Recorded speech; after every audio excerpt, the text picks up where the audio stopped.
Well, welcome to this 2-hour seminar on bark painting. If you look around you, there's about 82 bark paintings on the walls, and you could think of them as like almost like looking at a magnificent fresco in in Europe, a Giotto fresco or something like that.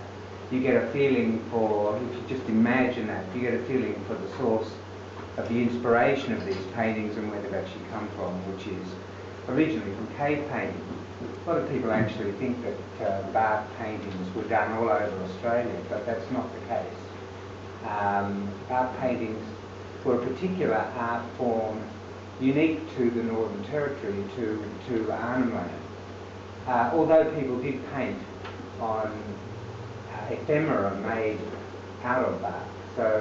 So initially, here we are up in Arnhem Land, as you can see, and bark paintings were made eventually right across Arnhem Land, although at first they were made, bark was used for utilitarian purposes. So first of all, you need to understand that making bark, stripping bark off trees, and making them into, making bark into whatever we wanted to use it for, whether it was string, beautiful double-plied string, whether it was into canoes like over here, into baskets like that tiwi tunga at the bottom here, which is a bark basket, as the Tiwi people didn't make woven pandanus baskets like the mainland tribes, or whether it was made for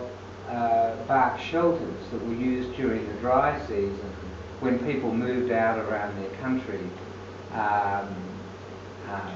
During the wet season, of course, they lived in Arnhem Land. They lived in caves and rock shelters. So, of course, by the time white people came here, the only evidence of that art form were the cave paintings that somehow the ochre had become siliconized and embedded into the rock, and had lasted for time immemorial.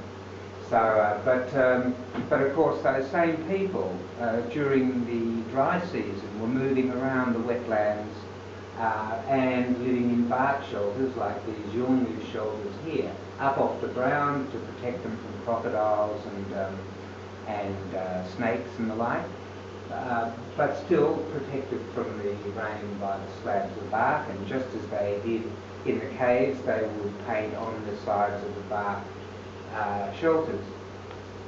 Why? Well, there's a whole range of suppositions about that. Of course, when you look at the cave walls in Arnhem Land today, you see plenty of depictions of spirit figures that indicate that these were probably ceremonial sites where certain rites and rituals were practiced.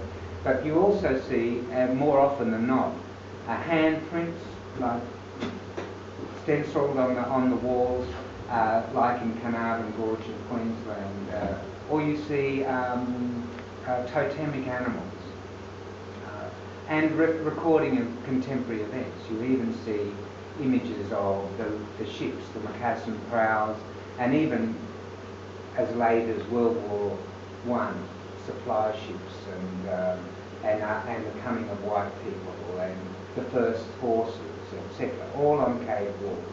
Well, and that's really where this bark painting tradition comes from. So they knew how to make bark, they knew how to take it off a tree.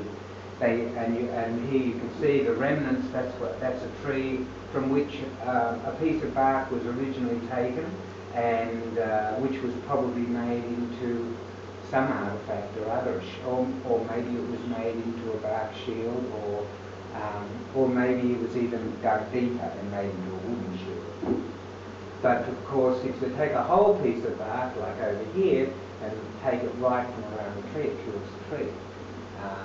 And the artisan would normally bless the tree, and the Great Spirit for providing it part of the ritual of taking the bark. And once the bark is taken off, it's very thick, and it's sort of, as you can see, and it's got all the outer bark. But it's what they're after is that inner bark, just around the cambium there. So they would take that bark and heat it over hot rocks and with hot sand, and slowly dry it out and move it around, and move it around, and move it around until it became dried, and it dried perfectly flat. They put the hot rocks on top of it, and a master technician could make a piece of bark so wafer thin, like this one here, like it's less than a millimetre thick, and yet that bark is over 20 years old. Splendid. People often ask, just by the way, as an aside, oh, bark paintings, I don't know how to deal with it. They call it art, but it's not on canvas. I know a canvas will last, but a piece of bark's going to warp or split or, curl. The truth is that if a bark doesn't warp or split in the first year or two that it was made, it's never going to. Most of the barks on the wall here are up to 30, 40 years old, some 50 and 60 years old, and they are as splendid technically as they were when they were originally made. So here we have the barks, so we can see how bark painting was originally made. Now,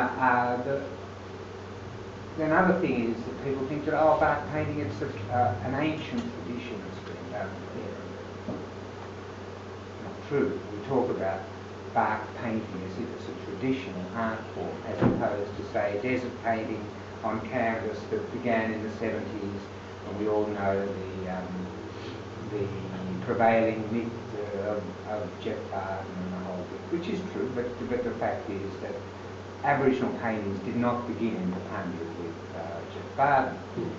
They began a long time before that, and when I first opened my gallery in 1980, 10 years after Barden was in Kapunda, bark paintings were still the epitome of Aboriginal fine art.